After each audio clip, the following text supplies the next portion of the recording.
नमस्कार, मैं जनमक्ता शिवम गौतम। और जिस तरीके से सीबीआई जांच को 5वां दिन आज है सुशांत सिंह राजपूत मामले में, और इसके साथ ही सीबीआई अपनी सही दिशा में आगे बढ़ती हुई नजर आ रही है। अब तक सीबीआई ने जिस तरीके से तमाम लोगों से पूछताछ की है, उसमें सिद्धार्थ पिठानी है, उसके अलावा नीरज है, नीरज के अलावा इसमें दीपेश है, और इस केशव नाम का एक दूसरा कर्मचारी है सुशांत सिंह राजपूत का। साथ ही साथ संदीप सिंह नाम का एक व्यक्ति जो अपने आप को सुशांत सिंह राजपूत का बहुत ही क्लोज फ्रेंड बता रहा था, उसके बारे में तमाम खुलासे हुए। और खुलासा ये भी हुआ कि ईडी ने आज इस मामले में रिया का जो ड्रग एडिक्ट के तौर पर और साथ ही साथ ड्रग पेडलर के तौर पर, या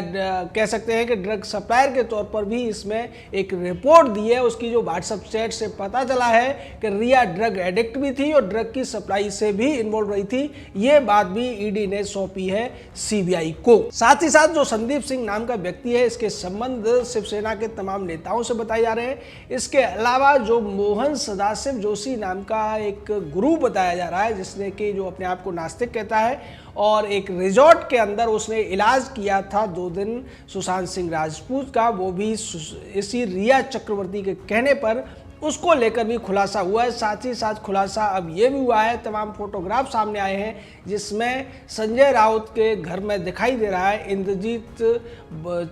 चक्रवर्ती, जो कि रिया चक्रवर्ती का बाप है। यहाँ जो सैमुअल मिरांडा है, उसके भी जिक्र करना जरूरी है कि सैमुअल मिरांडा ने भी जिस तरीके से 1 महीना होने के बाद में, यानी 14 जुलाई को रिया चक्रवर्ती के साथ एक लंबी बातचीत की, करीब 20 मिनट की, उसको लेकर भी सीबीआई तलाश कर रही है। सीबीआई ने 6 घंटे सुशांत सिंह राजपूत के बांद्रा स्थित घर पर जाकर जो क्राइम को रिक्रिएट करने की कोशिश की थी, तमाम चीजें की। और एक और बड़ी खबर है जो महाराष्ट्र सरकार के लिए बहुत बड़े झटके के तौर पर है कि अब सीबीआई ने तमाम जो मुंबई पुलिस के अधिकारी हैं उनको भी बुलाना शुरू कर दिया है। इसमें जो डीसीपी त्रिमुखे है, उसके अलावा जो आईओ था इस पूरे मामले का, उसको बुलाया गया है। साथ ही साथ बांद्रा पुलिस स्टेशन के इंचार्ज को बुलाया गया है, और हर उस पुलिस वाले को सीबीआई पूछताछ के लिए बुला रही है जो इस पूरे केस में कहीं ना कहीं इन्वॉल्व है, चाहे बॉडी को उठाने की बात हो, या सबूत उठाने की बात हो, या फिर अस्पताल ले जाने की बात हो।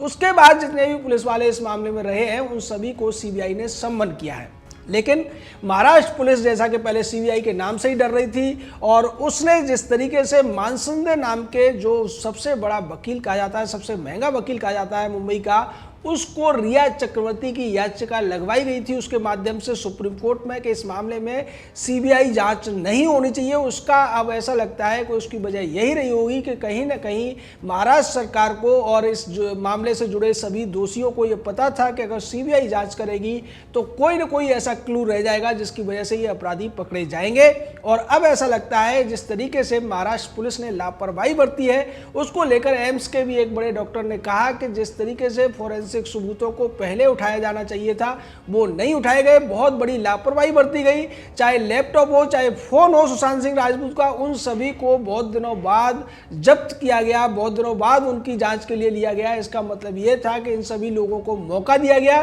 कि वो अपने हिसाब से सबूतों को मिटा दें। अब तक जो इस पूरे मामले में खुलासे हुए हैं, कई चौंकाने वाले खुलासे भी हुए हैं। जैसा कि सुशांत सिंह राजपूत के परिवार ने खुलासा किया कि जिस दिन सुशांत सिंह राजपूत की मौत हुई थी, उसके बाद जब वो घर पहुंचते हैं तो वहां पर ये जो चारों लोग हैं, चाहे नीरज हो, सिद्धार्थ पिठानी हो, दीपेश हो या केशव हो, ये खाना बना रहे थे वहां पर। और इनको देखकर, इनकी बॉडी लैंग्वेज से, इनकी बातों से नहीं लग रहा था कि सुशांत सिंह राजपूत की यहीं पर मौत हुई है। तो इस तरीके की खबरें आ रही है। और जिस तरीके से ताला तोड़ने वाले ने भी बयान दिया था कि जब वो ताला तोड़ने गया था, बार बार जब वो फोटो मांग रहा था तो दूसरे कमरों के फोटो दिए जा रहे थे, दूसरे गेट के फोटो दिए जा रहे थे, और उससे ये कहा गया था कि ताला तोड़ते ही उसे गेट के अंदर नहीं जाना है, उसे कमरे के अंदर नहीं जाना है, बल्कि ताला तोड़ते ही उसे बगैर कमरे के अंदर झांके ही भगा दिया गया था पैसे देकर। इसके पीछे भी कोई ना कोई बड़ा राज है, और इसी को सीबीआई ने उस व्यक्ति को भी अपने पास कहा है कि वो जरूरत पड़ेगी तो उसे पूछताछ के लिए बुलाएगी। इस पूरे मामले में जिस तरीके से संदीप सिंह नाम के इस व्यक्ति की एंट्री होती है, ये अपने आप को हर उस जगह रखता है जहां पर चाहे मोर्चरी हो या फिर अंतिम संस्कार वाली जगह हो, और उसके बाद ये दावा करता है कि सुशांत सिंह राजपूत का बहुत गहरा मित्र था। लेकिन हकीकत यह है कि ये इतना गहरा मित्र था कि सुशांत सिंह राजपूत ने इससे बहुत महीनों से बात नहीं की थी और अब ये बहुत बड़ा मित्र दिखाने की कोशिश कर रहा था। वजह ये थी कि इसका जो संबंध है कहीं ना कहीं उस व्यक्ति से है जो कि ड्रग्स की सप्लाई से जुड़ा हुआ है। और जिस तरीके से डॉक्टर सुब्रमण्यम स्वामी ने कहा कि अयाज खान नाम के व्यक्ति से, जो कि ड्रग्स पेडलर भी है, उससे सुशांत सिंह राजपूत की मुलाकात कराई गई थी या हुई थी, इसकी भी जांच होनी चाहिए। और चूंकि अब इस मामले में महाराष्ट्र सरकार घिर रही है, महाराष्ट्र सरकार का एक मंत्री है हनीफ, उसने एक बयान दिया है और उसने ये कहा है कि अब ऐसा लगता है जिस तरीके से सुशांत सिंह राजपूत की मौत हो गई, जो एक गांजा पीने वाला व्यक्ति था या फिर जो लड़कियों के साथ रहता था, अब अगर बस चलेगा तो लोग उसके लिए भारत रत्न भी मांगने लगेंगे। ये कहते हुए उसने ये भी जोड़ा कि आदित्य ठाकरे की छवि को खराब करने के लिए ये सब किया जा रहा है। एक व्यक्ति की मौत हो गई, इससे क्या ऐसा हो गया जिसके लिए लोग इतना परेशान हो रहे हैं। तो इस तरीके की बातें महाराष्ट्र सरकार के मंत्री कर रहे हैं, शिवसेना के लोग कर रहे हैं। इसके पीछे आप समझ लीजिए कि कहीं ना कहीं अब शिवसेना को यह डर लग रहा है कि जांच की सुई जल्द ही आदित्य ठाकरे तक पहुंचने वाली है, क्योंकि एक ठाकरे की ही कंपनी में संदीप सिंह वहां पर एक कर्मचारी के तौर पर था और जिस तरीके से वो इस पूरे खेल में शामिल हुआ है, एक और व्यक्ति जो इसको के सुरजीत राठौर करके उसका नाम है, वो भी जिस तरीके से इस पूरे खेल में तमाम तरीके के बयान दे रहा है, तमाम तरीके के दावे कर रहा है और उस व्यक्ति का भी रिया चक्रवर्ती के साथ संबंध सामने आ रहा है। तो ये सारी वो चीज़ें हैं जो जांच की सुई को और बढ़ा रही हैं और इस मामले में महेश भट्ट की भूमिका को भी सीबीआई साथ लेकर चल रही है कि किस तरीके से जब रिया चक्रवर्ती ने सुशांत सिंह राजपूत का घर छोड़ दिया था तो महेश भट्ट ने किस तरीके से उससे बातचीत की, किस तरीके से चैट किया और उसके बाद में जो बातचीत का जो पूरा का पूरा एक तरीके से एक्सपोज हुआ, उससे पहले अगर रिया चक्रवर्ती इस बात को छुपाने की कोशिश करती है या कोई भी ऐसी बात कहती है जो उस चैट में है, तब सीबीआई का शक और ज़्यादा बढ़ जाएगा रिया चक्रवर्ती के ऊपर। अभी तक इस पूरे मामले में जहाँ तक एक अगर लीगल एक्सपर्ट के तौर पर, लीगल लिटरेट के तौर पर हम कहें तो यहाँ सीधे तौर पर रिया चक्रवर्ती एक बड़े आरोपी के तौर पर सामने है। सैमुअल मिरांडा जो कि उसका मैनेजर है, उससे जिस तरीके से उसकी भूमिका संदिग्ध बनी हुई है, सिद्धार्थ पिठानी जिस तरीके से बयान बदल रहा है और जो 4 लोग हैं वो भी कहीं ना कहीं इस बात के दोषी हैं कि उन्होंने सबूतों को मिटाने में मुख्य अपराधी की मदद की है। साथ ही साथ इसमें ड्रग पेडलर का भी एक संबंध जो सामने आ रहा है रिया चक्रवर्ती के साथ में। तो जैसा कि डॉक्टर सुब्रमण्यम स्वामी ने कहा था कि इस मामले में दुबई के तार भी जुड़े हुए हैं, इसको भी देखने की जरूरत है। और जिस तरीके से जो ऑटोप्सी हुई थी यानी पोस्टमार्टम हुआ था, उसमें देर करने की कोशिश की गई थी जिससे कि अंदर अगर कोई जहर है तो वो आसानी से बॉडी के अंदर घुल जाएगा और ऑटोप्सी में पकड़ में नहीं आएगा। इसके लिए उन्होंने 2 उदाहरण भी दिए, श्रीदेवी का उदाहरण दिया, सुनंदा पुष्कर के केस का उदाहरण दिया और उन्होंने कहा कि इस मामले को बेहद ही संवेदनशील तरीके से जांच करने की जरूरत है, जो कि सीबीआई आसानी से कर सकती है। डॉक्टर स्वामी ने तो इसके लिए सीबीआई को यहां तक सलाह दे दी कि अगर वो चाहे तो मोसाद और जो दूसरी एजेंसी है इजराइल की, उससे इस मामले में मदद ले सकती है, क्योंकि इसके जो तार है ड्रग पेडलर्स से जुड़ते हुए दिखाई दे रहे हैं। हालांकि सीबीआई अपने तरीके से काम कर रही है और मुंबई पुलिस के तमाम जो कर्मचारी हैं उनको जिस तरीके से अब बुलाया जा रहा है, उसको लेकर मुंबई पुलिस ने एक नया पैंतरा चल दिया और ये कह दिया है कि जितने लोगों को बुलाया गया है वो सभी छुट्टी पर चल रहे हैं। यानी कि आदित्य ठाकरे, उद्धव ठाकरे ने उन सभी को छुट्टी पर भेजकर पुलिस की जांच से बचने का एक खेल खेला है। यहाँ एक और बात गौर करने वाली है कि जिस तरीके से मुंबई पुलिस को बचाने की कोशिश मुंबई सरकार, महाराष्ट्र सरकार कर रही है, कह रही है कि वो पुलिस वाले छुट्टी पर चले गए। दूसरी तरफ संदीप है जो बार बार झूठ बोल रहा है। तमाम ऐसे लोग अब तक जिनसे पूछताछ हुई है उन सभी ने कहीं ना कहीं कुछ ना कुछ झूठ बोला है, जिसकी वजह से पुलिस को बार बार, जिसकी वजह से सीबीआई को बार बार इन लोगों को पूछताछ के लिए बुलाना पड़ रहा है। नीरज से करीब 6 बार पूछताछ हो चुकी है, सिद्धार्थ पिठानी से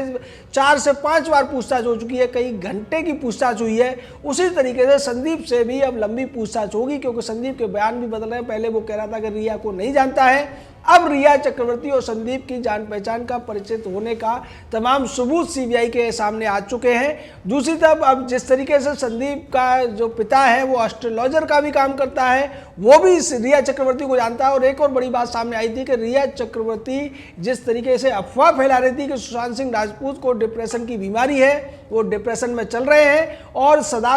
मोहन सदाशिव जोशी नाम के जिस व्यक्ति से इलाज कराया गया वो ये दावा करता है कि बगैर कोई दवाई दिए हुए वो केवल व्यक्ति के शरीर को स्पर्श करने से उसको ठीक कर देता है। और 2 दिन उसने इलाज किया, पहले दिन में 90% ठीक हुआ और दूसरे दिन में उसने पूरी तरह से ठीक कर दिया। इसको लेकर जिस तरीके से एक प्लॉट रचा गया, एक षड्यंत्र रचा गया रिया चक्रवर्ती के द्वारा, उसने पहले डिप्रेशन की थ्योरी चलाई और उसके बाद उसने सुशांत सिंह राजपूत को यह विश्वास दिलाया हुआ कि कहीं ना कहीं कुछ गड़बड़ है। और जैसा कि जो दूसरे काम करने वाले लोग हैं, चाहे कुक हो या दूसरे जो घर में काम करते थे, वो ये कहते हैं कि रिया चक्रवर्ती हमेशा भूतों की कहानियां सुनाया करती थी और भूत प्रेतों को लेकर बातें किया करती थी। तो ये सारा का सारा जो एक कहानी निकलकर सामने आ रही है, उससे पता चलता है कि इसके पीछे रिया चक्रवर्ती का दिमाग किस तरीके से चल रहा था और वो अपने पिता के द्वारा किस तरीके से तमाम एंटीबायोटिक की हैवी डोज दिलाने का काम करती थी सुशांत सिंह राजपूत को। तो ये पूरी साजिश के पीछे पैसा भी है यहाँ पर और तमाम तरीके का जिस तरीके से रास्ते से हटाने की बात, ऐसा लग रहा है कि जो महेश भट्ट के साथ में रिया चक्रवर्ती बात कर रही है कि मैंने छुटकारा पा लिया, मैंने आज़ादी पा ली। और सुरजीत सिंह राठौर नाम के व्यक्ति ने जैसा कि कहा था कि अस्पताल में जाकर उसने सुशांत की बॉडी पर हाथ लगाया और ये कहा कि मैं सॉरी बोल, सॉरी बाबू। तो ये सॉरी किस लिए था? क्या उसे थोड़ा बहुत गिल्टी फीलिंग थी? और दूसरी, जैसा कि सुशांत सिंह राजपूत के परिवार वालों ने बताया कि जब से सुशांत सिंह राजपूत की मौत हुई है, रिया ने कभी भी उनके प्रति कोई सहानुभूति के शब्द नहीं कहे, कभी दुख नहीं जताया। इससे साफ पता चलता है कि रिया चक्रवर्ती इस पूरे मामले में एक बड़ी अपराधी के तौर पर सामने आ रही है और जल्द ही सीबीआई तमाम सबूतों को जोड़ते हुए, तमाम बयानों को जोड़ते हुए और उनकी क्रॉस स्टेटमेंट लेकर इस बात को साबित कर देगी कि इस मामले में रिया चक्रवर्ती तो दोषी है ही, बल्कि महाराष्ट्र सरकार से जुड़े हुए कई लोग इस मामले में शामिल हैं। मुंबई पुलिस के कई लोग इसमें शामिल हैं जो सबूतों को मिटाने का काम कर रहे थे और दुबई तक इसके तार जुड़े हुए हैं। जय हिंद, जय भारत।